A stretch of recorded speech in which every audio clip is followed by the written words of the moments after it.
atau di sebagian nuskhah tantaqidu. Anna taharatahu apa? Tunqadu. Bagi yang nuskhahnya tunqadu itu. Karena dia fi'il apa? Muta'addi. Muta'addi. Jadi kata Al-Imam Ibnu Nutsir rahimahullah, jika ulama ijma bahwa siapa yang tayamum sesuai dengan aturan, kemudian nemukan air sebelum masuk waktu, sebelum dia masuk ke sholat. Jadi udah waktu zuhur, nyari-nyari air nggak nemu, dia tayamum, lagi safar ya. Kemudian udah selesai tayamum, ternyata apa? Umpama turun hujan.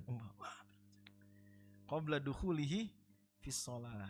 Apa yang terjadi? Anna taharatahu tunqadu atau tantak itu. Berarti tayamum dia yang sebelumnya itu ya, apapun itu disebutnya, mau mubih, mau rofi, maka itu batal.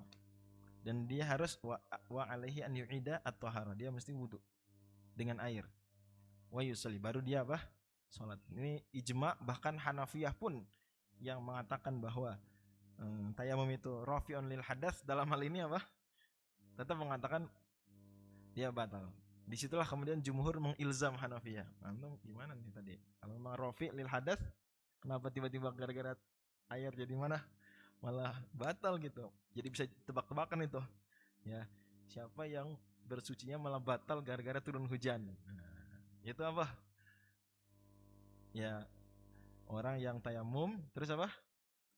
Turun hujan. Sebelum masuk waktu salat, batal gara-gara turun hujan. Dalam sudut pandang Hanafiyah, batal toharohnya, batal rafa hadasnya hilang. Jadi ada hadas lagi. Gitu. Kalau jumhur mah sederhana karena dia ibahah saja. Ibahah pada akhirnya. Dan yang membuat semua sepakat adalah hadis Nabi SAW, di mana Nabi SAW bersabda, al-ma'u tuhurul as-su'idu tuhurul muslim wa illam yajidil ma'a asyra sinin fa idza wajadal ma'a falyattaqillaha wal yumissahu basyaratahu. Hadis riwayat Bazzar. Su'id itu adalah alat bersucinya orang beriman. Meskipun tidak menemukan air berapa tahun? 10. Ini 10 tahun bukan lama fumalahu ya. Ini cuma andaikan 10 tahun. Mau 20 tahun juga sama berlakunya ya. Lama fumalahu wa illam yajidma asyar sinin. Fa idza wajadal ma, jika menemukan air, falyattaqillaha, dia mesti apa? Bertakwa kepada Allah. Wal yumissahu basyaratahu. Nah, faidah kita mempelajari ijma lagi, enggak apa-apa ya, saya cicil-cicil gini biar sebagai sisipan, enggak membosankan di awal terlalu panjang mukadimah tentang ijma, adalah membuat kita tidak memperhitungkan pemahaman lain. Jadi bisa aja ada orang mikir, enggak, hadisnya kayak bisa juga deh. Maksudnya mungkin enggak orang mikir begitu? Mungkin kan? Kayaknya enggak deh, kayak bisa juga. Tapi ketika ada ijma, apa? Terkunci udah, selesai. Enggak akan lagi orang punya peluang untuk memahami yang aneh-aneh. Memahami yang beda dari pemahaman as-salafus saleh. Maka belajar kitabul ijma Karim Mundir itu dengan kata lain sedang belajar fahmunya siapa? Fahmu as-salafus saleh. Ketika mereka ijma begini bahwa hadis tadi difahami, gimana juga ceritanya kalau udah ada air sebelum mau masuk, sebelum dia mulai sholat, wudu dengan air, maka enggak terbuka lagi, tertutup sudah kemungkinan orang memahami, enggak mungkin aja, sunnah aja, enggak. Udah, titik, selesai dengan ijma. Paham ya? Itu faidah, salah satu faidah terpenting mempelajari ijma. Ya. Jadi tadi sudah saya sebutkan bahwa ada 2 titik kesepakatan. Ijma'nya adalah siapa yang udah tayamum, terus sholat, terus selesai waktu sholat, baru menemukan air. Apa ijma ulama? Tidak ngulang sholat, ya kan? Ijma kedua apa? Tayamum, belum sholat, keburu apa? Ada air, belum mulai sholat dia, maka dia harus apa? Wudu. 2 titik perbedaan. Bagaimana kalau nemu airnya di tengah-tengah sholat, atau nemu airnya selesai sholat tapi sebelum waktu sholatnya berakhir? Paham ya? Nah, itu 2 perbedaannya. Untuk kasus pertama dulu, siapa yang menemukan, maaf, ya, mendapatkan airnya itu di tengah-tengah sholat. Ini mazhab yang 4 boleh kita, atau ulama secara umum itu ada 3 pendapatnya. Pendapat pertama adalah ya dia batal. Karena sesuai dengan hadis fa idza wajadal ma'a fala taqilha bisyartah. Dan juga dia berarti kan masih memungkinkan untuk apa? Dia belum selesai, sholatnya belum selesai. Dia belum sholat. Ya enggak? Kalau di tengah-tengah sholat udah sholat belum? Belum sholat. Gitu. Sementara hadis-hadis yang ada itu paling-paling menyebutkan sudah sholat. Dan dia belum sholat. Hadis yang dimaksud tuh hadis riwayat Imam Abu Dawud bahwa ada 2 orang sahabat safar, kemudian tayamum dua-duanya, kemudian sholat. Kemudian masih sisa waktu, keburu nemu apa? Air. Maka salah satunya apa? Wudu, kemudian sholat lagi. Satunya lagi enggak ngulang sholat. Pulang ke Madinah, apa kata Nabi? Kepada faqala lilladzi yu'id ajza'at lakal ajru maratain. Nabi bilang ke yang ngulang sholat, kamu dapat pahala 2. Dan bilang ke waqala lilladzi lam yu'id ajza'atka asabta sunnata wa ajza'atka sholatuka. Kamu telah mengerjakan sesuai dengan sunnah dan sholatmu sah. Ini hadis bagi para ulama ini memperjelas bahwa kalau sudah sholat meskipun masih sisa waktu, maka apa? Ya sudah, tidak disuruh ngulang. Karena Nabi bilang ke yang enggak ngulang, asabta sunnata wa ajza'atka sholatuka. Enggak sudah sesuai sunnah dan sah sholatnya. Nabi enggak mungkin dong mendiamkan kemungkaran. Adapun sabda Nabi kepada yang ngulang lakal ajru maratain, ya maka setidaknya pahala apa? Satu lagi, yang pertama pahala sholat, yang kedua pahala ijtihad yang keliru. Ijtihad keliru berapa pahalanya? 1, pahala sholat plus 1 pahala ijtihad keliru. Nah, gara-gara hadis ini maka Hanafiyah dan Hanabilah, mazhab Hanafi, mazhab Hanbali bilang orang yang di tengah-tengah sholat nemu air itu sebenarnya belum sholat karena belum selesai sholatnya. Ya enggak? Coba siapa yang sholat di tengah-tengah diputusin sholatnya? Udah sholat belum? Belum, nggak bisa dibilang enggak saya udah sholat, nggak bisa, orang belum selesai sholatnya. Dalam pada itu maka kata mazhab Hanafi, kata mazhab Hanbali, siapa yang pas lagi tengah-tengah sholat nemu air, umpama turun hujan atau tiba-tiba turun pesawat di padang pasir, membawa apa? Bawa air. Mungkin nggak kayak gitu ya, turun helikopter turun datang gitu. Mungkin, maka batal, dia batalin sholatnya, terus dia wudu. Mazhab Maliki bilang enggak, karena dia sudah talabus bil apa? Bil fard, sudah melakukan yang wajib atas dia, yaitu dia sholat dengan tayamumnya. Ada air di tengah-tengah, enggak urusan, karena dia sudah keburu apa? Sudah memulai ngambil rukhsah. Dan ini masuk ke pembahasan dikiaskan ke misalnya orang punya kewajiban kafarah, umpama kafarah dzihar. Kafarah dzihar bagaimana yang pertama? Famalam walladzina yudhahiruna min nisaihim thumma ya'uduna lima qalu fatahriru raqabatin min qabli ayyatamassa dzalikum tu'adzuna bihi wallahu bima ta'maluna khabir. Kalau enggak bisa bebasin budak, apa kata Allah?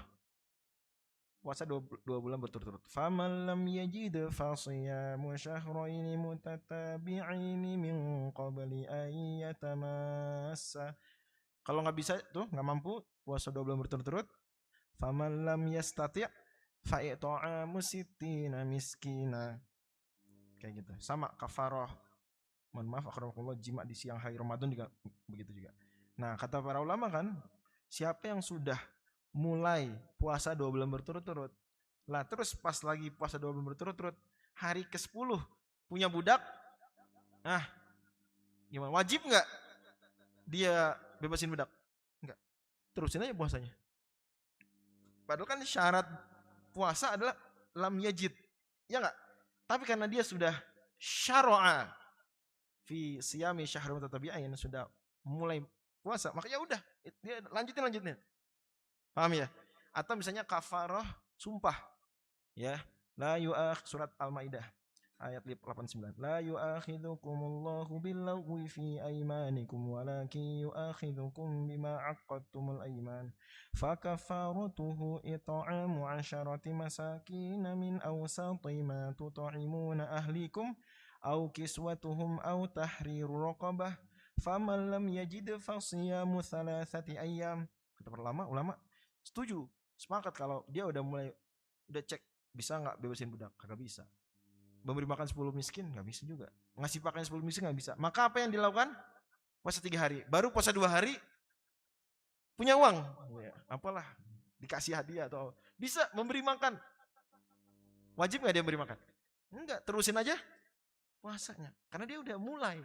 Sama di sini bahwa dia ini dapat rukhsah sholat dengan tayamum. Udah mulai sholatnya, ternyata datang apa? Air, nemu air. Ya udah nggak masalah. Paham nih? Terusin lagi. Madzhab Syafi'i begitu juga. Cuma madzhab Syafi'i bilang bahwa dibedakan sholat yang di tempat biasanya ada air atau tempat biasanya nggak ada air. Yang tadi saya singgung. Madzhab Syafi'i memang membedakan. Jadi kata dalam madzhab Syafi'i kalau seandainya ada orang nggak nemu airnya di tempat yang biasanya ada air, umpama nggak nemu air di pasar Minggu, maka itu tayamum, sholat. Tapi nanti kalau sudah ada air lagi di pasar Minggu harus apa? Ngulang sholat meskipun minggu lagi, meskipun bulan depan. Sebulan gak ada air di pasar Minggu misal. Sementara pasar Minggu biasanya banyak air, ada air. Maka nun yal libu fihi wujudul ma. Maka kalau tiba-tiba gak ada air, maka ini udhrun apa tadi? Nadir, wan nadiru la hukmal. Maka madzhab Syafi'i membedakan ini sholat apa dulu nih? Sholat di tempat kayak pasar Minggu, maka kalau ada air di tengah-tengah sholat, dia batal. Karena memang mau sampai selesai juga, bakalan apa? Ngulang sholat. Jadi buat apa diterusin? Tuh ujung-ujungnya dia nanti mesti apa? Ngulang sholat. Ini batalin aja, langsung wudu.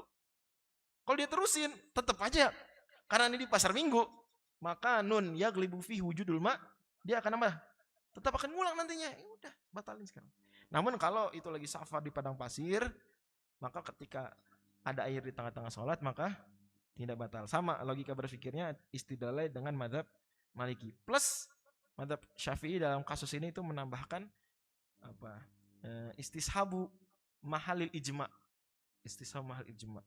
Kalau di buku-buku ushul fikih itu mesti deh ketika pembahasan itu tuh dibawakan pendapat madzhab Syafi'i terkait dengan wijdanul ma asna as-shalah. Kata madzhab Syafi'i, ulama ijma kalau setelah sholat itu apa? Sudah selesai waktunya tidak ngulang. Maka begitu juga di tengah-tengah sholat. Jadi Imam Syafi'i menarik ijma yang kayak kita bahas, ditarik ke tengah sholat. Sisi pendalilannya karena sama-sama sudah apa? Sudah melakukan sholat, sudah syuru'. Tapi ini pendalilan seperti ini dikritik banyak ulama. Karena gimana mau disamakan ijmanya? Orang kasusnya apa? Beda. Jadi istilahnya kalau kiasnya kias ma'al farik. Namun setidaknya kita perlu tahu, itu pembahasan ada. Hatta di Raudhatul Nadhir ketika pembahasan istishabu mahalil ijma itu disebutkan pendapat Imam Syafi'i barusan. Tapi sebenarnya ada dalil lain, yaitu dalilnya Malikiyah. Tadi apa? Kias kepada bukan kepada ijma, tapi kias kepada bukan ijma yang sholat tadi, kias kepada kafarah. Juga ayat misalnya wala tubtilu a'malakum, jangan batalkan amal kalian. Karena para ulama kan sebutkan, kalau sudah mulai amal wajib, boleh dibatalin nggak? Nggak boleh. Kalau amal sunnah boleh dibatalin nggak? Ya secara umum boleh lah, ada diskusi rinciannya, namun secara umum lebih ringan. Ini kalau sudah mulai sholat wajib, nggak boleh dibatalin. Sudah mulai ibadah wajib, nggak boleh dibatalin. Umroh, haji, itu kan? Juga kalau udah mulai nih umroh wajib, haji wajib, nggak boleh dibatalin. Bahkan umroh sunnah dan haji sunnah saja ulama perlakukan sama seperti umroh dan haji wajib. Ala kulli hal, intinya itulah peta pendapat ulama kalau di tengah-tengah sholat. 3 pendapat. Jumhur, Hanafi, Hanbali apa? Dia batal. Malikiyah bilang apa? Madzhab Maliki tidak batal. Madzhab Syafi'i membedakan, tergantung tempatnya itu apa? Tempat yang umumnya ada air atau enggak ada air. Kalau tempat umumnya ada air, maka dia berarti batal. Karena tahu ujungnya bakalan ngulang juga. Tapi kalau di tempat yang biasanya nggak ada air, tempat padang pasir misalnya, maka dia terusin, tidak batal sholatnya. Paham gak? Itu petanya untuk kasus pertama. Nah, kasus yang kedua dari yang khilaf adalah bagaimana kalau menemukan airnya setelah sholat tapi sebelum berakhir waktu sholat. Tadi udah saya bawakan hadis riwayat Abu Daud. Jadi mungkin bayangan kita harusnya sepakat dong Ustaz. Nyatanya enggak. Memang mazhab arba'ah sepakat bahwa sholatnya tidak diulang. Berdasarkan hadis tadi Nabi bersabda, "Asobta sunnata wa adza'atka sholatuka." Namun ada sebagian ulama dari kalangan tabi'in ya seperti Makhul, kemudian juga Az-Zuhri itu berpendapat dia ngulang. Karena masih memungkinkan ada waktunya. Jadi kata mereka ini kan rukhsah. Rukhsah ya sesuai dengan ketentuan aja. Kalau ternyata masih bisa dikerjakan lagi, cukup waktunya ya dikerjakan. Berarti kemungkinan mereka tidak sampai kepada mereka hadis barusan, atau menganggap hadis barusan apa? Dhaif, atau menganggap bahwa kata-kata Nabi asab tasunnata wa ajat salatuka itu karena uzur ketidaktahuan. Buktinya Nabi tetap memuji yang melakukan sholat sekali lagi, lakal ajruh maratain. Tapi tetap pada akhirnya itu pendapat yang minor. Namun minor-minor tetap diperhitungkan dalam khilaf, sehingga Ibnu Munzir tidak menyebut itu sebagai ijma. Ibnu Munzir sengaja menyebutkan tadi apa? Ba'da khuruji waktu sholat. Itu penting. Bisa dimengerti ya? Jadi yang menyelisih dalam isu setelah sholat tapi sebelum berakhir waktu sholat itu bukan mazhab arba'ah, tapi sebagian fuqaha dari kalangan tabi'in, Az-Zuhri, Makhul. Allah bisa. Bisa lanjut? Ya. Qala wa ajma'u ala anna liman tatahhara bil ma'i an ya'ummal mutayammimin. Sip. Ulama ijma bahwa siapa yang wudu ya, maka dia dengan air, kalau wudu dengan air, maka dia boleh ngimamin jamaah yang apa? Yang tayamum. Itu gimana ceritanya? Kok bisa dia wudu sendiri, yang lain tayamum? Gimana ceritanya? Ya mungkin aja airnya apa? Terbatas. Atau dia sehat walafiat, jamaahnya apa? Sakit nggak boleh kena air. Bisa mungkin kan dia dokter nih yang lain kena apalah. Mungkin apalah. Dia fuqaha harus jangan terlalu pendek pikiran, nggak mungkin gitu kan. Jadi bisa aja dibayangin. Ya. Nah yang begini berarti kan imamnya lebih dalam tanda kutip lebih mulia gitu ya, lebih aman salatnya daripada apa? Makmumnya kan. Dia bertoharoh dengan sesuatu yang disepakati itu rafiun lil hadas. Sementara makmumnya ini ya apakah itu rafiul hadas ataukah dia itu apa cuma mubih. Dalam pandangan ini maka imam lebih afdal dari makmum. Itu kan kaidah standar jadi imam kan, lebih bagus daripada makmum. Maka ya sah. Memunculkan pertanyaan nggak, ngapain Ibnu Munzir bawakan ijma ini? Karena Ibnu Munzir itu punya kebiasaan ketika menyebutkan ijma dengan urutan tertentu, pola-pola tertentu, sebenarnya seringkali memberikan isyarat adanya apa? Adanya khilaf. Ya. Ternyata ya memang mazhab Maliki itu menganggap kalau imamnya tayamum sementara apa? Makmumnya wudu ya, enggak. Berarti ijma'nya di kalau imamnya wudu makmum tayamum. Tapi kalau sebaliknya maka ada khilaf. Dalilnya tadi. Ya, karena ya kenapa harus imamnya siapa? Yang tayamum. Ini lebih afdal nih makmumnya nih. Imamnya misalnya lagi sakit gitu ya. Jadi harusnya dia persilakan saja, yang jadi makmum adalah yang berwudu. Namun itulah peta pendapatnya ya, supaya kita ngerti. Jadi saya ulangi lagi, untuk kasus sebaliknya yaitu mutayammim ya apa? Al mutawaddiin, maka ada khilaf. Jumhur pendapatnya? Sah. Karena sama-sama melakukan yang wajib atas mereka. Ya enggak? Masing-masing melakukan yang diperintahkan Allah enggak? Fatakul masatun. Sehingga sah. Juga dalilnya hadis Amr bin As. Apa yang terjadi pada Amr bin As awal-awal masuk Islam? Nah, jadi baru masuk Islam, besokannya langsung ditunjuk jadi komandan Sariyah. Sariyah itu pasukan perang tapi Nabi nggak ikut. Sampai Amr bin As tuh merasa, Nabi nih pasti cinta banget sama saya nih. Karena saya baru aja masuk Islam langsung dipercaya jabatan setinggi ini. Nah, sampai Amr bin As tuh penasaran, apa jangan-jangan mau saya sangat dicintai Nabi. Maka Amr bin As dalam hadis bertanya, man ahabbun nasi ilaika Rasulullah. Siapa yang paling mencintai? Kata Nabi SAW, Aisyah. Kata Amr bin As, oh ya wajar lah, istri, perempuan. Masih ada peluang nih, katanya. Kalau dari laki-laki, Abuha, bapaknya. Siapa bapaknya Aisyah? Abu Bakar. Aduh deh, nggak saya terusin deh. Udah, pertanyaan Amr selesai di situ. Ya, cinta itu. Tapi memang Masya Allah, berarti Nabi itu memperlakukan newbie itu sangat apa? Istimewa. Sampai newbie itu menganggap apa? Nabi itu nunggu-nunggu saya sebenarnya masuk Islam nih, gitu kan? Seperti nunggu-nunggu Umar dulu masuk Islam, kira-kira gitu. Tapi memang kalau mungkin sebagian kita kadang kalau sama newbie apa, misalnya baru datang pengajian diliatin gitu. Kemana? Tumben pengajian.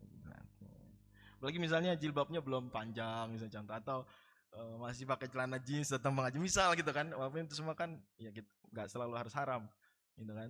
Diliatin apa?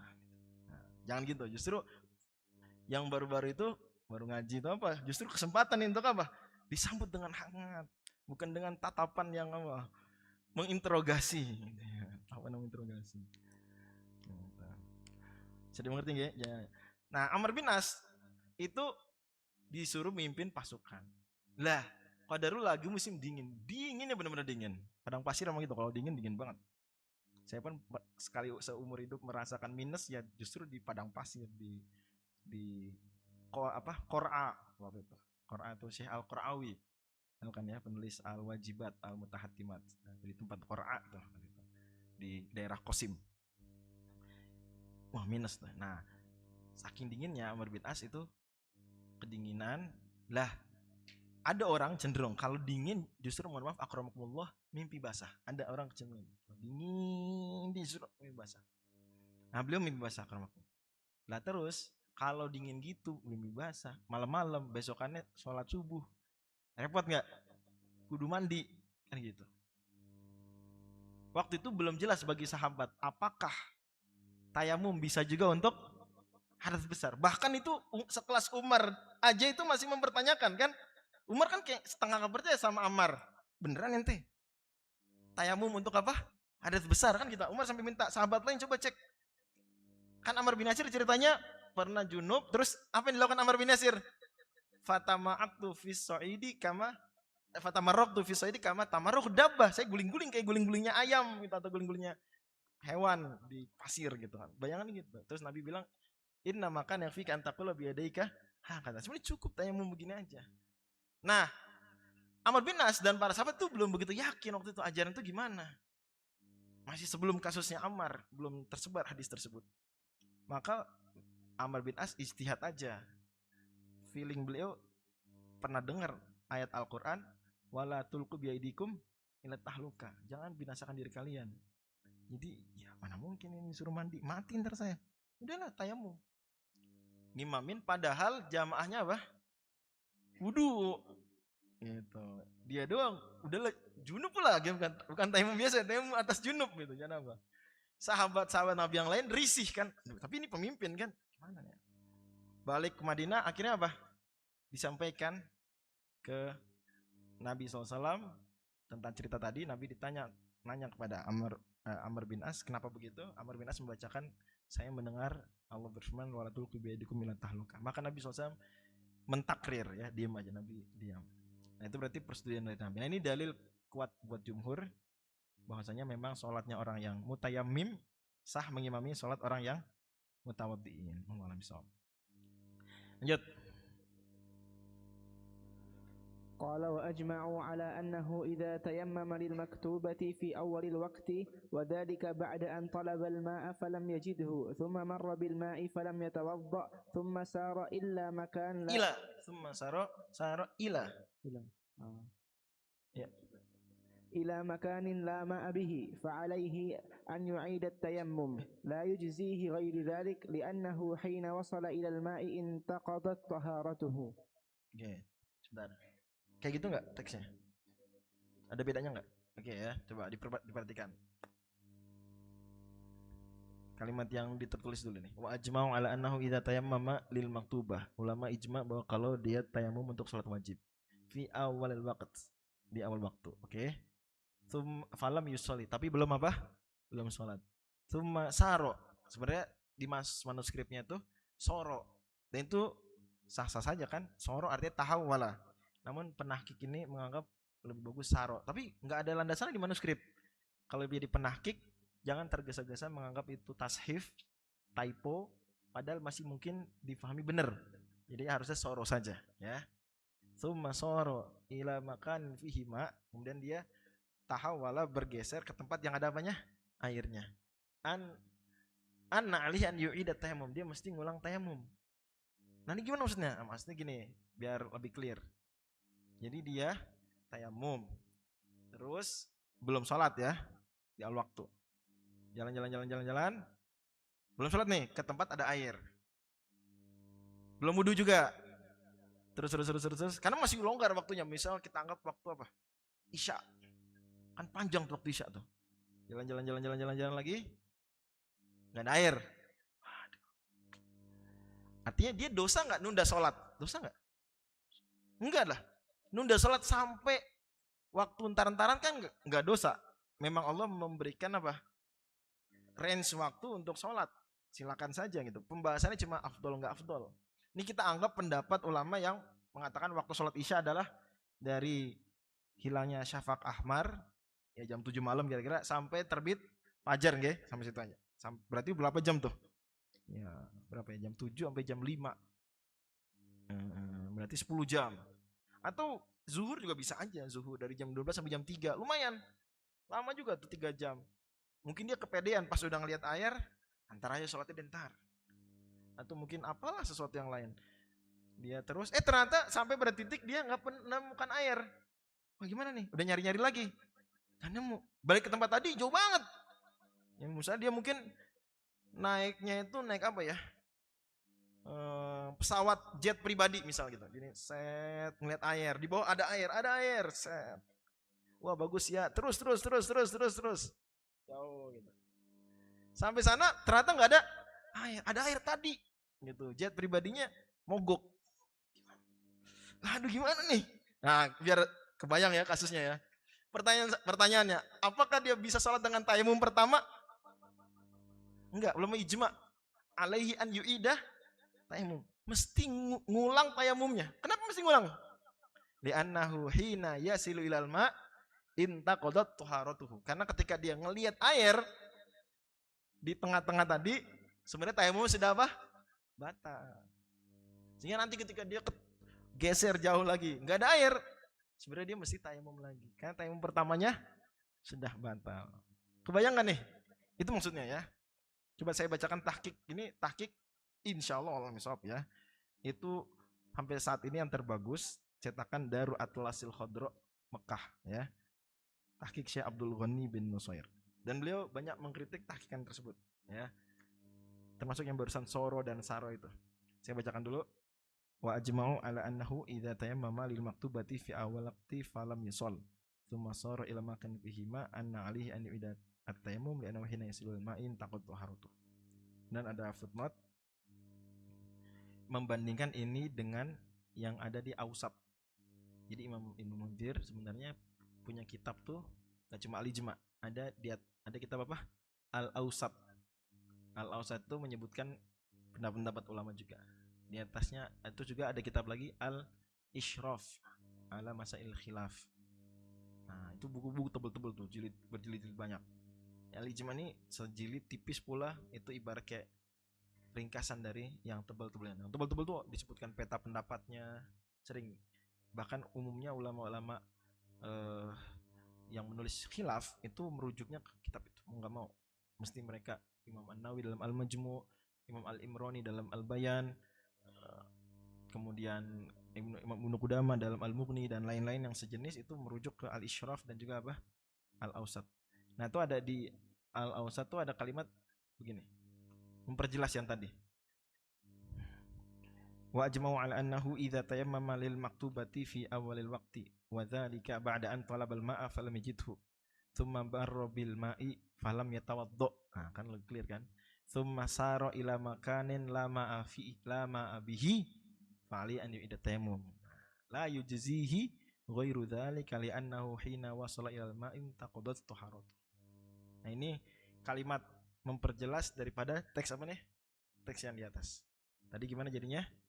Falam thumma marra bil ma'i falam yatawaddo thumma saro ila makanin la ma'a bihi fa'alih an yu'idatam. Paham ya? Jadi kemungkinan bisa jadi di manuskrip Al-Ijma itu ada saqat.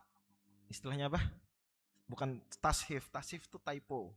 Kalau ada kalimat kurang itu namanya ada saqat. Ada saqat, jadi mungkin kas nyalin buru-buru atau apa gimana lah. Ya, sedemikian rupa. Di antara metode penahqiq adalah kalau melihat kayak kok ganjil nih, janggal nih kalimatnya, maka dibandingkan dengan buku-buku sejenis, terlebih kalau penulisnya sama. Ini misalnya Imam Nawawi lagi menahqiq, misalnya orang menahqiq kitab Minhaj Imam Nawawi, kok kayak janggal nih, berarti enaknya bandingin kemana? Umpamanya Raudhah, karena kan Raudhah dan Minhaj satu tema. Jadi di Raudhah gimana nih? Apalagi kan beliau nulis Raudhah, nulis Minhaj, dua-duanya sama-sama selesai. Gitu. Jadi bisa dibandingkan. Oke, jadi intinya kasus yang barusan adalah ada orang udah tayamum, terus apa?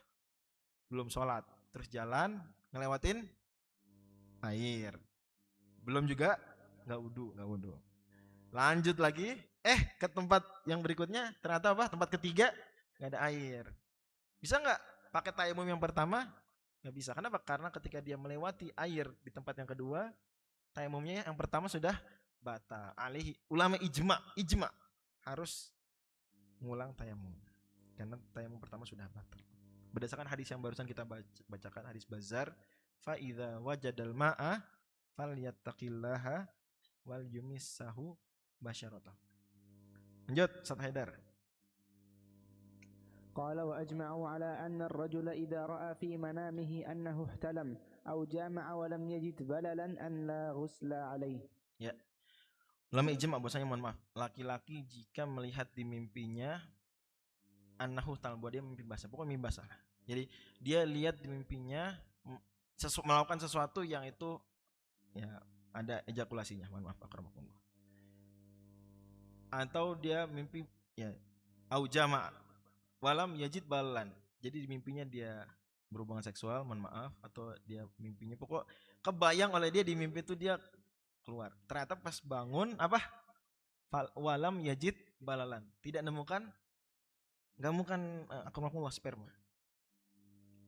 Kering-kering aja, mimpi tadi kayaknya gitu misalnya. Tapi kok pas dibangun enggak ada. Ulama ijma an la ghusla. Dia enggak wajib mandi. Berdasarkan hadis Nabi sallallahu alaihi wasallam, innal ma'u minal ma'. Sungguhnya air itu hanya karena air. Maksudnya mandi itu wajib karena melihat ada sperma, ada balal gitu ketika bangun. Dan juga karena ketika dia mimpi, dia tidak dalam keadaan sadar, ya enggak? Gimana? Jangan-jangan mau desa. Ya, mimpi gitu ya. Mimpi juga dia akramakumullah inzal, ya enggak? Dia aja mimpi, bisa-bisa inzalnya dia di mimpi juga apa? Cuma mimpi. Paham ya? Paham enggak? Ya, mimpi nikah. Bangun-bangun enggak ada buku nikah. Ya belum nikah gitu. Mirip lah sini, ya. Mimpi inzal. Bangun-bangun kok enggak ada air. Maka dianggap ulama ijma. Jadi enggak usah waro-waroan. Oh, enggak. Mungkin kering, enggak segitu dah. Dah, lo ijma nih, tenang. Kan saya bilang faedah tahu ijma itu apa? Membuat kita tenang, tidak gulu, tidak mungkin dalam ijma hujah qati'ah. Kata Imam Ibnu Qudamah dalam Lumatul I'tiqad, waqtilafuhum rahmatun wasi'ah wattifaquhum hujjatun qati'ah. Ini kalau udah ijma udah enggak usah macam-macam ya, kira-kira gitu. Paham ya? Ini pertanyaan. Mungkin kita bertanya, kenapa Ibnul Munzir sampai bilang ar-rajul?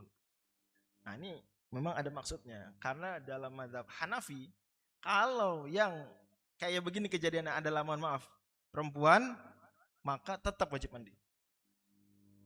Jadi kalau perempuan mimpi akramakumullah klimaks, inzal, bangun-bangun lam yajid balalan, tidak ada basah, maka tetap wajib mandi. Kata Imam Abu Hanifah, karena inzalnya perempuan biasanya inzal dakhili,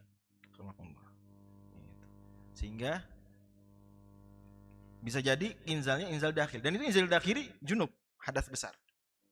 Itu.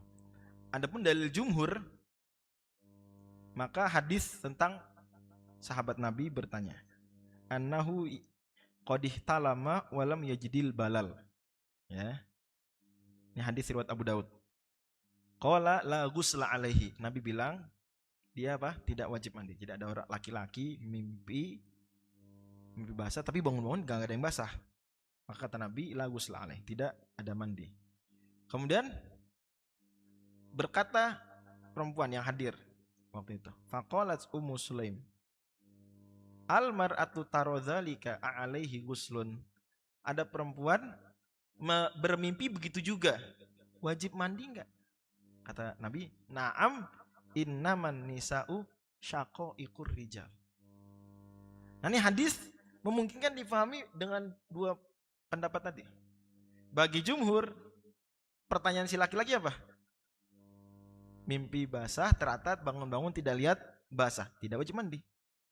Pertanyaan Ummu Sulaim, almar'atu tarodzalika, perempuan mimpi begitu juga, alaiha guslun, wajib mandi enggak? Bagi mazhab Hanafi, ketika Nabi jawab na'am, iya, tidak istifsal, tidak tidak ada rincian ngelihat air apa enggak lihat air, lihat balal basahan apa enggak lihat basah. Berarti perempuan asal tarodzalika, meskipun enggak menemukan air, tetap wajib mandi. Paham? Dalil jumhur dari sini gimana? Lanjutannya, innaman nisa syaqaiqur rijal. Tuh lihat, Nabi menyamakan perempuan dengan laki-laki. Berarti kalau tadi laki-laki nanya mimpi basah, ternyata enggak lihat basah, enggak wajib mandi. Berarti kata-kata Nabi na'am ke perempuan itu ketika melihat basah. Adapun kalau melihat basah, maka sama seperti laki-laki. Tapi kata Imam Abu Hanifah, mana ada kata-kata pertanyaan lihat basah? Enggak ada. Kata jumhur, tapi kan Nabi bilang syaqaiqur rijal. Iya, maksudnya syaqaiqur rijal dalam hal sama-sama bisa mimpi basah. Sama-sama bisa junub hadas besar dengan inzal. Adapun kalau perempuan, maka tanpa perlu mengecek basah nggak basah. Kalau laki-laki maka harus ngecek ada basah apa nggak basah. Kenapa dibedakan? Dalil aklinya kata Imam Abu Hanifah, karena inzal perempuan akramakumullah biasanya inzal dakhili. Ya. Dan dari sini saya memberikan pelajaran. Mudah-mudahan apa yang saya sampaikan penyampaiannya benar ya, sopan. Adalah bahwa banyak sekali laki-laki ya yang itu ketika bersama istrinya mengabaikan urusan ini, menganggap bahwa ya kalau berhubungan seksual ya semua puas, padahal adalah penting, bahkan umumnya pada asalnya wajib laki-laki memastikan bahwa yang puas bukan hanya yang mendapatkan kenikmatan bukan hanya dia tapi juga istrinya. Tapi kan inzalnya sering dakhili sehingga agak sulit, bahkan ada kemungkinan pura-pura istrinya inzal untuk menyenangkan suaminya. Udahlah gitu. Tapi kewajiban suami untuk memastikan, karena kalau itu tidak terjadi maka itu membuka fitnah. Bisa jadi kemudian ketika iman sedang lemah maka istri mencari yang lain. Bisa dimengerti nggih? Itu sangat sering kasus, let's say, akramakumullah, mudah-mudahan Allah Subhanahu wa taala menjaga keluarga kita, itu terjadi karena ya salah satu tujuan pernikahan kan hal tersebut. Terus ternyata istri tidak mendapatkan itu, suaminya bodo amat, suami cuma mikirin dirinya aja, suaminya apalah, dan juga dia nggak enakan sama suaminya, akhirnya dia fake itulah, ya mau pura-pura aja gitu ya. Ketika once ada godaan tuh ada apa, mungkin menemukan yang bisa memberikan itu kepada dia dan itu bukan suaminya, disitulah setan memanfaatkan kesempatan. Bisa dimahami ya? Jadi harus paham ada konsep inzal dakhili. Jadi dia ejakulasi tapi nggak kelihatan mana gitu, tapi ya ejakulasi. Maka ini yang sebenarnya termasuk bagian dari sex education yang penting para laki-laki, para suami tahu, terlebih di zaman sekarang, zaman keterbukaan informasi, zaman mudahnya kontakan dengan siapapun gitu ya. Maka itu adalah bagian penting untuk dipelajari dan dipahami. Mudah-mudahan saya menyampaikan dengan sopan, mudah-mudahan ya. Innallaha la yastahimul haq. Lanjut, Ustaz Haidar. Qala wa ajma'u ala itsbati najasatil baul. Nah, ulama ijma bahwa urin itu apa? Najis. Nah, di sini al-baul secara umum aja, tidak kemudian masuk kerincian apa? Baul apa? Gitu ya. Tapi kan kita semua tahu bahwa ada diskusi antara ulama-ulama tentang baul ma yuk kalau lahmuhu dan baul ma la yuk kalau lahmuhu. Jadi mohon maaf, misalnya kotoran hewan yang halal dimakan dan kotoran hewan yang haram dimakan. Ini mirip pembahasan tadi lah tentang su'er. Ya. Nah, ada sebagian ustadz yang mungkin merojihkan pendapat bahwa kotoran hewan yang halal dimakan, kotoran ayam, kotoran kambing itu suci. Kemudian mungkin bagi masyarakat yang kurang wawasan khilafiyahnya menganggap nih ustadz bodoh, ustadz menyimpan sesat gitu apa. Padahal hati-hati kayak gitu, sembarangan. Karena berdebat diskusi antar ulama serius dalam hal ini. Gitu. Ini yang mengatakan, bahkan di mazhab Syafi'i pun ada qaul yang mengatakan suci. Baul mayuk kalulahmu. Sehingga perlu diketahui bahwa dalam hal ini ulama beda pendapat, di mana mazhab Syafi'i mengatakan itu najis, ya. Tidak membedakan antara siapa hewannya atau apa hewannya, enggak membedakan. Ya. Sementara jumhur, mazhab Hanbali, mazhab apa lagi? Mazhab Maliki itu Syafi'i dan Hanafi, ya. Hanbali dan Maliki bilang suci. Ya, suci. Di antara dalilnya jumhur adalah Nabi mengizinkan sholat di marobidil konam, sholat di kandang kambing. Kandang kambing ya. Defaultnya ada apa berarti? Tanah-tanahnya ya rose baul gitu kan. Kemudian ada kasus hadis Urainah. Hadis apa? Orang-orang yang datang kemudian sakit fajtabul Madinah, kemudian Nabi kasih, di antara obatnya adalah apa? An yashrabu min abwa albaniha wa abwaliha, unta dan seterusnya.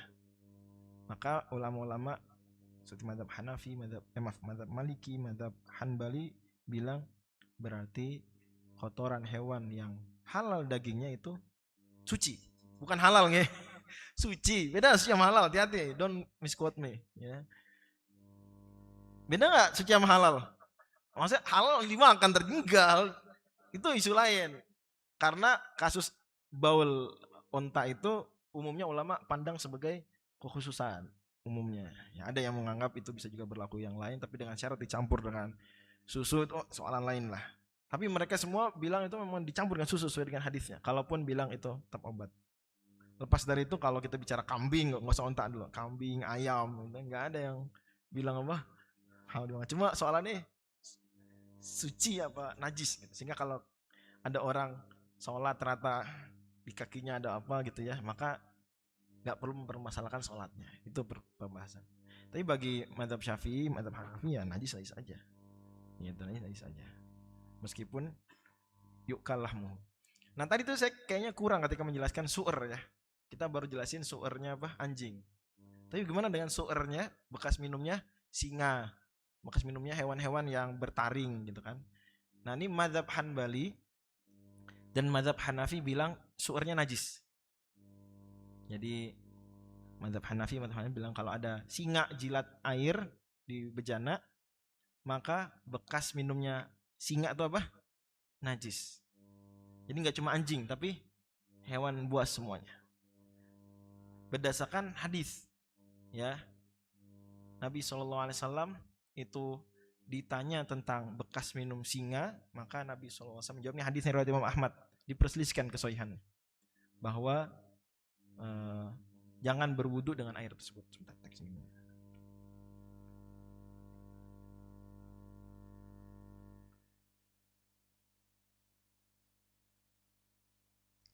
Bisa begini. Hadis riwayat Abu Daud. Nah, Nabi ditanya tentang hadis Ibnu Umar. Su'ilan Nabi SAW anil ma'i wa ma yanubuhu minad dawabi wasiba. Nabi ditanya tentang hewan-hewan masuk ke air, minum-minum gitu. Dan siba, hewan buas. Maka Nabi menjawab, "Idza kanal ma'u qullataini lam yahmil khabath." Jadi ada kelengkapan hadisnya. Jadi hadis yang terkenal idza balagal ma'u qullataini lam yahmil khabath, sebenarnya di awalnya itu ada dalam riwayat Ahmad dan lain-lain pertanyaan tentang air tersebut biasa dijilat apa? Hewan buas. Maka Nabi jawab, idza kanal ma'u qullataini lam yahmilil khabath. Mazhab Hanafi dan Hambali memahami khabath di sini najis. Berarti sebenarnya jilatan singa itu apa? Najis. Sehingga airnya akan ikut ternajisi. Tapi kenapa Nabi memberikan ketentuan 2 kullah? Karena apa tadi? Bisa aja najis tersebut najis tersebut apa? Kalau airnya banyak tidak mengubah. Tapi kalau airnya sedikit, maka mengubah nggak mengubah najis. Yang tadi kita bahas. Berarti kan yang jadi permasalahan sekarang mazhab Syafi'i. Saya perlu petakan dulu berarti. Ada spidol nggak? Tadi siapa yang mazhabnya membedakan air sedikit air banyak? Siapa? Jumhur. Nggak cuma mazhab Syafi'i. Hanafiyah, Hanabilah, terus mu'tamadnya begitu. Siapa yang nggak membedakan? Maliki, mazhab Maliki itu mungkin kalau urusan air bisa dibilang simple. Oh ya boleh. Makasih banyak. Tes. Jadi dalam urusan at-tafriq bainal qalil wal katsir, at-tafriq bainal al-qalil wal katsir, yang bilang tafriq siapa?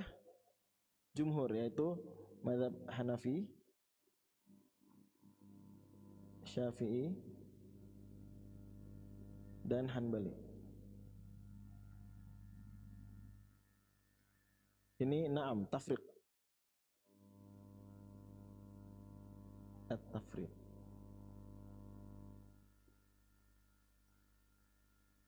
Sementara yang la, ya, alias adam at-tafriq, adam at-tafriq, siapa? Maliki. Itu Maliki. Sip. Nah, sekarang pembahasan su'ernya. Su'er apa? Siba, hewan buas. Tapi kayak singa dan seterusnya. Yang bilang najis siapa? Tadi siapa? Hanafi dengan Hanbali. Yang bilang tohir siapa? Sisanya Maliki dan Syafi'i. Apa yang kita amati? Siapa yang kira-kira kita pertanyakan konsistensinya? Syafi'i. Kenapa Anda membedakan air banyak dan sedikit? Tapi giliran surus siba, Nabi ditanya tentang air yang biasa dijilati singa, siba, hewan-hewan buas.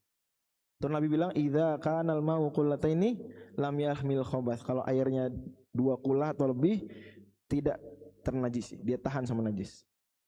Kan kalau mazhab Hanafi dan Hambali, Nabi bilang lam yahmil khabath, berarti jilatan singa itu apa? Najis. Argumen mereka karena air liur itu terpengaruh daging. Dagingnya apa? Haram. Sehingga kalau sembelih singa, dagingnya najis apa tohir? Najis. Berarti luapnya, air liurnya juga apa? Najis. Berarti kita nggak perlu mempertanyakan madzhab Hanafi dan Hanbali karena mereka clear, lam yahmil khobath. Yang perlu kita tanyakan siapa? Syafi'i. Kenapa dalam hal ini bersama madzhab Maliki? Apa Anda nggak membedakan qalil dan katsir? Oh, kami membedakan. Buktinya hadis itu kami pakai. Terus kenapa Anda nggak bilang najis surusiba? Kan hadis tersebut ada apanya? Sababul wurudnya, ada kelengkapan di bagian awalnya. Kata madzhab Syafi'i, Nabi memang bilang al-khobath. Tapi al-khobathnya itu bukan karena luapnya sendiri, tapi karena umumnya. Umumnya singa tuh makan apa? Ya bangkai. Singa kan cengkram serat gitu kan, hewan apa tuh misalnya hien atau apalah. Hiena apalagi misalnya binatang-binatang kayak gitu. Nah, berdalam dasar itulah kata madzhab Syafi'i enggak. Najisnya bukan karena luapnya, air liurnya, tapi najisnya karena darah-darahnya. Darah-darahnya. Yang mendukung madzhab Syafi'i dalam hal ini adalah hadis tentang kucing. Nabi ditanya tentang kucing, kata Nabi apa? Innaha laysat binajas. Innama hiya at-tawafuna 'alaikum wa tawafat. Kucing itu enggak najis, kucing itu suci. Dia sering mengelilingi kalian. Oke, apa bedanya kucing sama singa? Apa bedanya kucing sama singa? Ya kan sama-sama apa? Sama dia saudaraan kira-kira gitu. Keluarga besar gitu kan. Apa bedanya? Gitu. Berarti sebenarnya yang jadi isu bukan yuk kalahmu apa enggak yuk kalahmu. Yang jadi isu ada apa di mulutnya dia. Karena umumnya singa itu makannya makan darah, di situ difaham. Karena kata Imam Syafi'i itu lam yahmil khobath. Nabi bilang khobath berdasarkan kenyataan, bukan karena luapnya apa? Itu sendiri najis. Bisa difahami ya? Dan kata Madzhab Syafi'i diterangkan di Al-Habil Kabir juga oleh Imam Al-Mawardi, luap itu enggak selalu sama dengan dagingnya.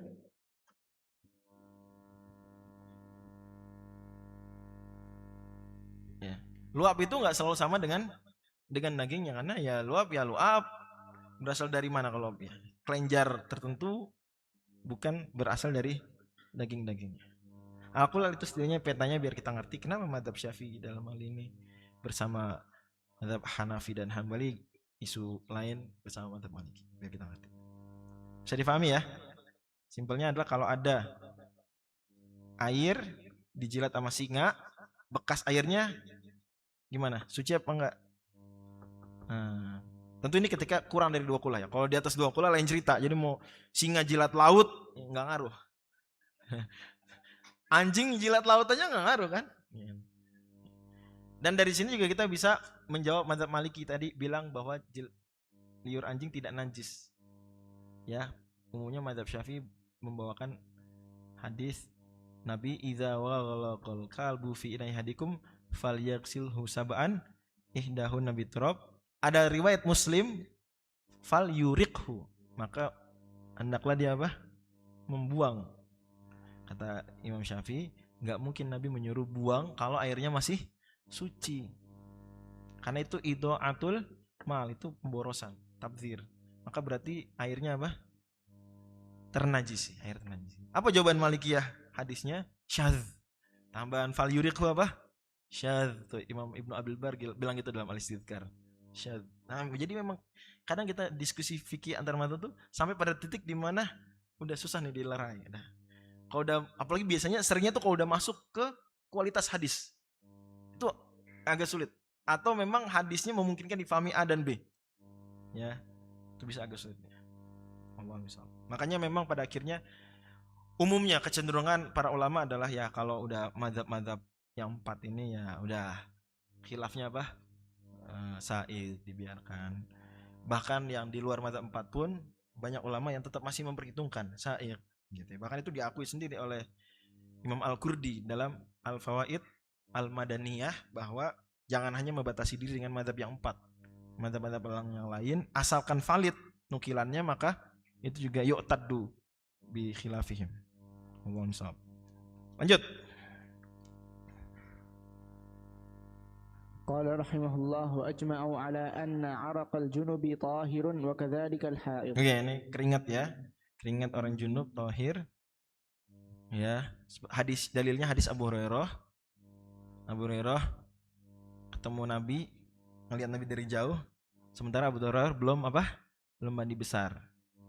Fan khonas tuh. Maka Abu Hurairah tuh kabur gitu. Ya. Terus mandi, terus baru nemuin Nabi. Tapi Nabi udah ngelihat Abu Hurairah sebetulnya tadi. Nabi SAW bertanya, "Aina kunta ya Abu Hurairah? Kamu tadi kemana dulu Abu Hurairah? Ya udah kelihatan, kenapa nggak langsung ketemuan kita nih? Ngapain dulu gitu ya?" Maka Abu Hurairah cerita bla bla bla bla. Kata Nabi, "Subhanallah, innal mu'mina la yanjus." Orang beriman itu tidak najis. Artinya keringatnya junub tohir. Begitu juga perempuan yang haid. Ya, bahkan juga ulama sebutkan juga walaupun ada perbedaan fikih bagaimana keringatnya non muslim ya. Tapi umumnya menganggap suci. Dan firman Allah, innamal musyrikuna najasun, itu maksudnya najasah i'tiqadiyah. Banyak dalil tentang itu tapi bukan pembahasan kita di sini. Kita nggak mau melebar. Ya lanjut. قال رحمه الله باب المواضع التي يجوز فيها الصلاة وأجمعوا أن الصلاة في مرابد الغنم جائزة وانفرد الشافعي فقال إذا كان سليما من أبوالها. Ya, ini yang tadi kita singgung bahwa jumhur berdalilkan dengan ini bahwa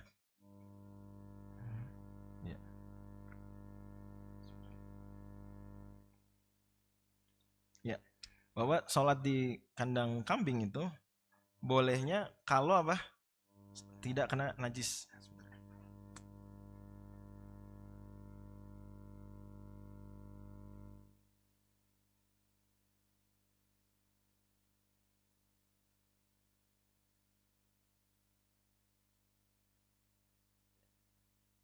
Gitu ya. Jadi kata-kata Imam Syafi'i, kata Imam Ibnu Munzir, wan farada Syafi'i, Imam Syafi'i bersendirian. Faqala idza kana saliman min abwaliha. Ini sebenarnya bukan hal yang melanggar ijma ya, bukan hal yang melanggar ijma. Tetap sah sholat di kandang kambing. Nah, urusan ada najis apa enggak itu urusan apa? Kedua. Jadi sebenarnya kata-kata Imam Ibnu Munzir, wan farada Syafi'i ya. Faqala idza kana saliman min abwaliha, ini urusan lain. Karena kan isu pertamanya apa? Tempatnya dulu, marabidul ghanam. Ya. Jadi kalau marabidul ghanamnya terlepas dia ada najis apa enggak ada najis, itu sah. Nah, cuma Imam Syafi'i menegaskan hati-hati soalan apa? Najisnya. Nah, itu isu kedua. Isu tentang apa tadi? Baulu mayu kalulahmu. Baulu mayu kalulahmu. Di mana baulu mayu kalulahmu ini yang bilang itu najis bukan cuma Syafi'iyah, Hanafiyah pun pendapat mu'tamadnya itu najis. Oke. Ya. Tapi terkesan di sini bahwa itu termasuk apa? Mufradat mazhab Syafi'i. Enggak, padahal enggak. Mazhab Syafi'i dalam hal ini enggak bersendirian. Allahu a'lam. Cuma tadi kita bilang bahwa kalau kita berhenti pada titik fi marabidil ghanam jaizah, selesai. Memang soalannya soalan tempat. Najis, ada kotoran itu isu kedua. Paham nggih? Nah, soalnya agak problematik. Gimana bisa ada ijma tapi yang menyelisih siapa? Sebesar Imam Syafi'i. Gimana ijma? Wa khalafa Syafi'iyah gitu. Enggak. Itu berarti ada yang kurang pas. Wording ijma'nya atau mahal ittifaq, mahal khilafnya mesti. Biasakanlah curiga pada klaim khilaf yang mukhalifnya adalah ahadul madzhabil arba'ah. Harus curiga. Mana mungkin gitu. Mazhab Syafi'i misalnya apa? Melanggar ijma, enggak mungkin. Sebesar itu melanggar ijma. Tuh enggak habis dipikir. Apalagi Imam mazhab Syafi'i terkenal mereka bukan cuma fuqaha, rata-rata fuqaha sekaligus apa? Usuliyun, muhaddisun. Nama-nama besar usuliyun Syafi'iyah. Nama besar muhaddisun Syafi'iyah juga. Imam Syafi'i nasirus sunnah, jadi enggak kebayang. Sehingga yang benar di sini tidaklah mazhab Syafi'i melanggar ijma, enggak. Tapi ada infikakul jihah, ada dua kasus berbeda. Bisa kebayang enggak nih maksudnya? Kalau soal cuma tempat kambing, kandang kambing, ijma sah. Karena Nabi bilang sholli fi marabidul ghanam. Tapi ada isu lain, yaitu isu apa? Kotoran hewan yang halal dimakan. Itu isu lain. Bahkan andai pun di masjid, berlaku nggak idza kana saliman? Berlaku nggak? Berlaku. Apa jadi kata-kata, wah Imam Syafi'i melanggar ijma bolehnya salat di masjid? Kan enggak juga. Jadi hati-hati nih, penting ya. Ya. Jadi di sinilah mungkin perlu dikelirkan ucapan Ibnu Munzir bahwa maksud wan farada Syafi'i itu kurang tepat kalau dianggap sebagai mukhalifun lil ijma. Yang benar adalah ini isu yang berbeda. Karena kalau memang ini di masjid sekalipun tetap disyaratkan idza kana saliman min abwali al hayawanat, ya enggak? Bagi Imam Syafi'i, wallahu alam. Dan karena juga yang bilang baul al ghanam itu najis bukan hanya mazhab Syafi'i, tapi juga mazhab Hanafi. Lanjut. قال وأجمعوا على إسقاط فرض الصلاة عن الحائض. Oke. Apa di antara dalilnya? Da'i sholata ayyama aqra'iki. Tinggalkan sholat hari-hari kamu haid. Hadis riwayat Muslim. Juga hadis Aisyah ditanya oleh Mu'adzah, ma balun nisa'i, kenapa perempuan tuh qada puasa tapi tidak qada salat? Kata Aisyah radhiyallahu anha, kana yusibuna dzalik fa umirna biqada'i as-shaum wa lam nu'mar biqada'i as-shalah. Jadi memang isqat fard, bahkan bukan cuma isqat fard, hukumnya juga haram. Hukumnya karena Nabi perintahkan da'is sholata ayam, berarti wajib. Berarti perempuan ketika enggak sholat bukan cuma enggak dosa, tapi juga apa? Berpahala. Bukan kayak ya enak banget laki-laki sholat jadi dapat pahala. Lah, perempuan kalau haid kagak sholat juga berpahala. Pahalanya beda sudut pandang. Kalau laki-laki pahalanya karena sholat, kalau perempuan pahalanya karena apa? Meninggalkan sholat. Tapi ada kesamaan, dua-duanya sama-sama bertakwa kepada Allah. Ya enggak? Takwa itu kan menjalankan perintah, meninggalkan larangan. Laki-laki takwanya dengan sholat, perempuan haid takwanya dengan meninggalkan sholat. Itu sudut pandang itu penting, karena banyak syubhat feminis itu biasanya mempermasalahkan itu. Menganggap, patriarkis sekali Islam. Ya, laki-laki sholat, perempuan enggak. Justru ini ya, masing-masing ada kesempatan pahala. Lanjut. Ini dari ijma. Jadi hati-hati, mungkin ada ya peneliti atau apa yang enggak boleh. Gitu. Perempuan haid sholat asal kuat, asal kuat. Kan ramai belum lama, boleh puasa apa? Ya enggak apa-apa. Jadi cuma enggak wajib tapi bukan haram. Enggak, dia enggak cuma enggak wajib tapi juga apa? Haram. Paham ya? Nah, ini ijma ini penting di situ. Cuma memang penulis artikel tersebut itu udah jelas-jelas bilang ijma itu cuma pendapat para ulama yang merupakan fakta historis belaka. Itu udah usul fikih sebelah mana kayak gitu. Enggak. Ijma itu bukan cuma fakta historis, ulama pernah berpendapat, tapi memang dia hujjatun apa? Qat'iyah. Hati-hati. Ya, memang biasanya orang yang ingin ngotak-ngatik syariat, dekonstruksi syariat itu di antara yang pertama diserang apa? Hujjatul ijma. Itu dulu diserang biasanya. Di antara yang diserang dianggap ijma bukan hujah dan seterusnya. Enggak. Kalau ijma enggak hujah, gimana kita bisa mempertahankan tauhid? Gampang gitu deh. Masih bisa digoyang enggak tauhid berarti kalau ijma bukan hujah? Bisa enggak? Qul huwallahu ahad, maksudnya ya trinitas masuk juga di situ. Dan ada yang penulis yang begitu juga, ada yang udah menyuarakan bahwa trinitas itu sama aja dengan tauhid. Apa bedanya kalau gitu? Kan kita biasanya gampangnya adalah enggak, ini hal yang udah baku dalam syariat, udah nggak mungkin ditafsirkan lain. Nah, itulah ijma sebetulnya. Jadi sebetulnya perbedaannya itu bukan ijma hujah apa enggak, tapi sering yang terjadi adalah apakah itu ijma atau bukan. Seringnya gitu, antara ulama tuh perbedaannya bukan ijma hujah apa enggak, tapi perbedaan apakah itu ijma atau enggak. Seringnya begitu. Jadi yang satu bilang ini ijma, yang satu bilang enggak, bukan ijma. Jangan dianggap berarti ijma bukan hujah. Enggak, karena bagi yang menganggap ini masih bisa diselisihin, bagi mereka tidak ada ijma. Oke, lanjut. قال وأجمعوا على أن قضاء ما تركت من الصلاة في أيام حيضها غير واجب عليها. Oke, ini dalil yang tadi ya. umirna biqadai shalah wa lam nu'mar umirna biqadai shaum wa lam nu'mar biqadai as-shalah. Dan itu ijma. Lanjut. قال وأجمعوا على أن عليها قضاء ما تركت Doa dong. Analiha. Assalamualaikum. أن عليها قضاء ما تركت من الصوم في أيام Oke, حيضتها. dalil yang sama tadi hadis Aisyah ya. Bahkan Aisyah bertanya, "Aharuriyatun anti panjenengan Khawarij?" Karena Khawarij pendapatnya nyeleneh dalam hal ini. Dan sebagaimana diterangkan Imam Ibnu Hazm dan juga disetujui Syekhul Islam Taimiyah bahwa khilaf penyelisihan pendapatnya Khawarij la yu'taddu bihim, tidak di, karena dari awal udah menyimpang secara usul. Ya. Lanjut. Jadi Khawarij, Syiah,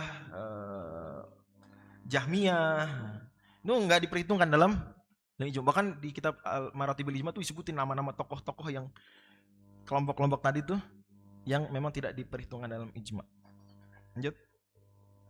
قال وأجمعوا على أن على النفساء الاغتسال إذا طهرت. Oke, di sini ijma bahwasanya nifas sama seperti apa? Haid. Karena dalil-dalil tentang itu biasanya haid.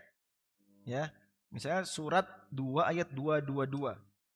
Wa yas'alunaka 'anil mahid qul huwa adzan fa'tazilun nisa fil mahid wa la taqrabuhunna hatta yatahurun. Fa idza tatahharna, kan ada fa idza tatahharna. Tatahhar berarti mandi. Nah, itu kan haid. Nifas gimana? Nah, dalilnya kias. Dalilnya kias juga hadis Bukhari bahwasanya Nabi SAW menyebut haid sebagai nifas, yaitu ketika haji wada Nabi melihat Aisyah sedih, maka Nabi tanya, anufisti, kamu nifas? Padahal Aisyah tidak pernah melahirkan, tapi Nabi menyebut Aisyah apa? Apa kamu haid? Kalimatnya anufisti, kamu nifas sayang. Tapi terjemahnya apa? Nggak gitu terjemahnya apa? Kamu haid, kan aneh, nifas lah haid. Kata Imam Bukhari, bab saman Nabi SAW al-haido nifasan. Bab Nabi menyebut haid apa? Nifas. Berarti nifas dan haid hukumnya sama. Paham gak? Nah, mungkin orang akan khawatir, ini kias, wah. Tenang, dengan apa nih? Dengan ijma. Gitu ya. Pokok ijma tuh penenang. Jadi kalau kita khawatir, ini kiasnya oke gak sih? Kalau ijma, alhamdulillah, valid. Kata Imam Ghazali, al-ijma yadullu ala sunnah, wa sunnah al-hukmillah. Ijma menunjukkan ajaran Nabi. Jadi kalau ijma, inilah ajaran Nabi. Dan ajaran Nabi itulah ajaran Allah. Jadi kalau ijma itu udah valid, maka itulah ajaran Allah. Gak bisa lagi dibilang, ya itu kata ulama, kita gak tahu. Menurut Allah gimana? Gak bisa begitu. Karena orang liberal suka begitu kadang-kadang. Itu kan ulama. Itu milih ulama apa Allah? Bela gitu. Dapat lagi. Dia bilang, Allah udah bilang di Quran surat An-Nisa ayat 115 bahwa ijma itu apa? Hujjah. Nabi udah bilang nah hadis mutawatir bahwa ijma itu apa? Hujjah. Jadi kalau udah kata ulama, itu berarti sesuai dengan ajaran Nabi, meskipun Nabi nggak ngomong secara eksplisit. Dan itu ajarannya, dan itu adalah perintah dan larangannya Allah Subhanahu wa taala.